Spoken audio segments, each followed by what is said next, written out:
управлението, на корумпираното управление. Да живее България! Вън на мафиотите!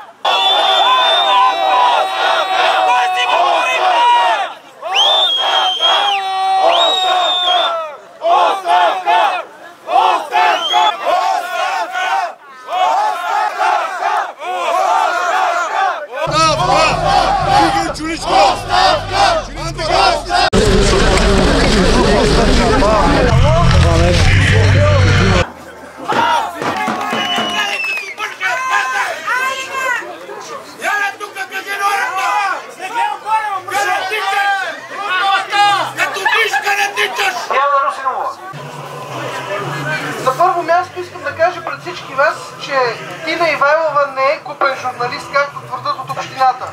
И всеки, който твърди такова нещо за нея, аз смятам, че ще си получи справедливото наказание по гражданско дело. Ако има пари да говори такива глупости за тези неща, в България те се наричат клевета и всеки, който ги разпространява, ще бъде осъден. На второ място, за нашата организация. Ние получихме сигнал от Тина Ивайлова. Дойдохме тук, за да видим какво е положението. При слизането ми от автомобила и стъпването върху така наречения асфалт, аз не бих го нарекал асфалт, защото нещо, в което няма битум, не е асфалт. При стъпването ми с колегата инженер, на мен ми потъна обувката и парче от асфалта се отчупи. Това не е асфалт. Какво сме направили до момента, това, което вас ви интересува? Европейският център за транспортни политики е подал сигнал до главния прокурор, след това и до Европейската прокуратура. В момента се води разследване от Европейската прокуратура. По това, което ние сме информирани, което имаме информация като жалбоподател, има достатъчно сериозни доказателства и солидни, така че Европейската прокуратура да се намеси и да се стигне до досъдебно производство, в последствие и до съдебно дело. Последно, което сме направили, сме поискали незабавното отстраняване на кмета, който може с това, че е кмет, да продължи да влияе и да укрива доказателства. Това е нашето опасение. Така че ние настояваме за неговото незабавно отстраняване, както и на неговите заместни кметове. Точно така!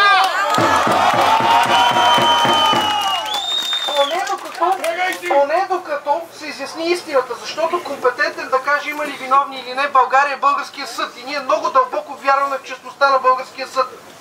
До тогава тези хора не трябва да са вътре, защото винаги ще има съмнение, че има укрити доказателства по случая. Това, което видяхме една година по-късно. Аз съм в потрес как е възможно в най-бедната община в България да ви зарежат по този начин пътищата. И вместо да имате хубави пътища, и поне това да е направено за вас. Имаме хубави апартаменти! Вместо да ви осигурена работа, и вместо да пием кафе или да сме някъде по служба, в момента ние се занимаваме с такива безумия, като това да искаме оставката на този или онзи. Поздравяваме ви за гражданската позиция и призовавам всички в България, които имат информация за подобни кражби, да се свързват с нас, с Тина, за да спрем кражбите и корупцията, защото кражбите и корупцията не са от държавния бюджет, не са и от Европа, те са от нашите пари, от нашето бъдеще.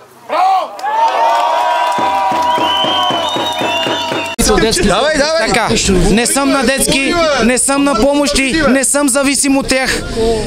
Преди 2 години съм платил 2300 лева данък сграда. Вече втора година нямам право на кофа за смет. Искам да ги попитам, къде са кофите за смет за село Лехчево? Като повече от 80% от населението на село Лехчево си плащат данъците редовно. Къде са кофите за смет? Защо ги укривате? Кой влаза в тия кофи за смет, къде не ги давате?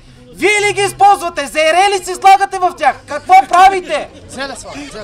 Кмета е слуга на народа. Кмета трябва да е пример за всички. Кмета трябва да си плаща данъците, а не да принуждава служител на данъчна администрация, който, не знам дали знаете, но прокуратурата след филма на госпожа Тина Ивайлова трябваше да се самосезира, защото служител на администрацията каза, че е принуден по давност да махне данъците на кмета.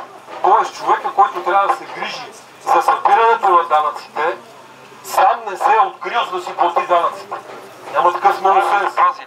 В същия момент много граждани получиха уведомления за недължими данъци, за лихви. Знаете всички, имаше объркване в системата, който се е прекарал, платил.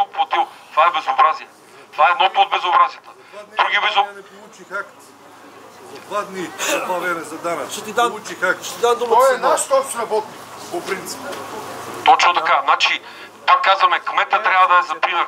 Полицията и прокуратурата принципно трябва да работят и получават заплати от нашите данъци на всички те, за да пазят реда.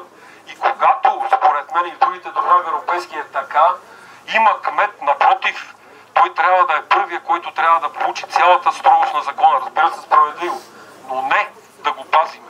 Защо казвам пазиме? Защото има 15-20 недовършени производства. Има над 50 човека уволнени по политически причини. В момента има следствено дело. Ще видим докъде ще се докара това следствено дело. Има последния пример. 2 жени с над 30 годишен стаж от Лехчево. 2 жени. 30 години стаж има. 30 години стаж, които ги познаваме всичките. Тези жени бяха, казваме, принудени да подадат молби за напускане, събрани от директорката с целия екип. И казани сте, след като не сте били с нас на изборите, ще ви помоля да си подадете молбите за напускане. Това е ужасно.